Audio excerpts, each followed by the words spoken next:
Hai, lagi-lagi masih dengan tema sumpah pocong ya kan. Kayaknya makin seru nih kawan-kawan ya. Jadi tempat sumpah pocong itu sudah dipersiapkan ya. Untuk ritual sumpah pocong ini sebenarnya nggak jauh beda dengan mubahala ya kawan-kawan. Perlu kesepakatan dulu antara kedua belah pihak. Kedua belah pihak ini mengucapkan pernyataan masing-masing yang akan dipertanggungjawabkan dunia akhirat ya kawan-kawan. Misalkan kalau saya berbohong, kalau saya berdusta, ya sahabat, 7 turunan saya bakal dilaknat, bla bla bla bla bla dunia akhirat, ya kan, dengan waktu yang sesingkat-singkatnya akan mendapat laknat, gitu kan, ya kurang lebih gitulah. Jadi harus sepakat dulu ya kan. Jadi antara kedua-dua misalkan kalau saya bohong saya akan dilaknat. Tapi kalau saya benar, lu yang dilaknat, kayak begitu deh kurang lebihnya gitu lah kalau bahasa kita gitu kan. Jadi saya juga bukan ahli dalam hal itu ya. Nah, kuasa hukum Sakatatal sudah mempersiapkan prasarana dan lokasi ya kawan. Lokasi yang terpilih ternyata Padepokan Agung Amparan Jati. Dalam hal ini pemimpin Padepokan bersedia untuk memimpin ritual sumpah pocong dengan alasan menegakkan kebenaran. Sumpah pocong ini bagaimana sih sebenarnya, atau cuma sumpah diri kayak orang apa teriak-teriak gitu atau gimana gitu ya? Saya juga belum paham. Jadi ini nih kita simak nih. Persis seperti kita ngafani orang meninggal saja. Setelah itu si objek ini udah dipersiapkan nih. apa yang saya ucapkan, bla bla bla bla bla.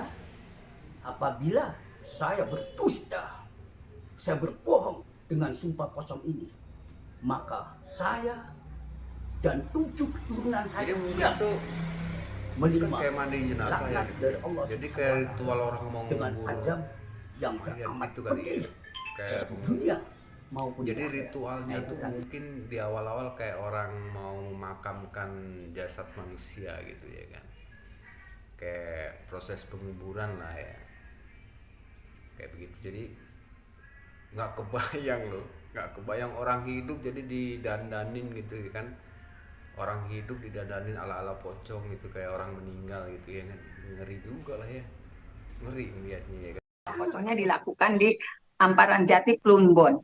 Semuanya sudah dipersiapkan, termasuk materi-materi apa aja yang harus disiapkan. Karena kalau informasi dari pimpinan Pondok Amparan Jati, itu prosesinya persis seperti memandikan senasah, Mbak. Disiapkan kembang-kembang, kemudian ritual-ritual wangi-wangian yang berkaitan dengan senasah, gitu, dengan mayat. Kemudian juga ada kain kafan, dan itu sudah dipersiapkan secara keseluruhan. Tentu saja kain kafan yang disiapkan itu dua, satu untuk Sakatatal dan satu untuk Pak Rudiana. Hanya materinya kita samakan, materinya bahwa Sakatatal mengalami penganiayaan pada saat penangkapan. Sakatatal bukan pelaku pembunuhan dan pemerkosaan. Kemudian peristiwa ini merupakan rekayasa dari Bapak Rudiana. Kemudian Bapak Rudiana mengarahkan semua saksi sehingga sesuai dengan BAP. Jadi materinya itu. Nah, tentu saja dengan materi Sakatatal meyakini dia bukan pelakunya, terjadi penganiayaan, yang lainnya juga diarahkan sesuai BAP sehingga muncullah vonis 8 tahun bagi Sakatatal dan seumur hidup bagi 7 terpidana. Tinggal Pak Rudiana yang meyakini, misalnya dia tidak melakukan penganiayaan, dia tidak merekayasa, dia tidak mengarahkan. Jadi materinya disamakan.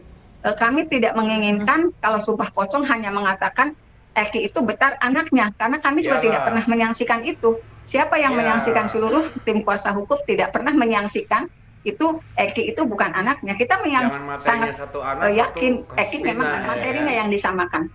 Ya, kalau tim Jakarta kan Pak Farhad Abbas dan Pak Krisnamurti itu sudah mengirimkan surat kepada kuasa hukum Pak Rudiana untuk melakukan sumpah pocong pada hari Jumat setelah Jumatan, Mbak.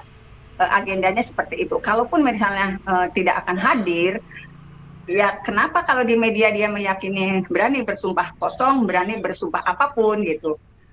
Kenapa kalau memang ingin mengungkapkan kebenaran, kalau memang dia meyakini dia tidak terlibat dalam... Jadi belum ada tanggapan resmi dari Ibtu Rudiana kali ya. Ya kalau feeling saya sih nggak bakal datang itu orang. kayaknya nggak bakal datang deh gitu kan. Kayaknya nggak bakal datang kawan-kawan. Ngerti lo gitu kan.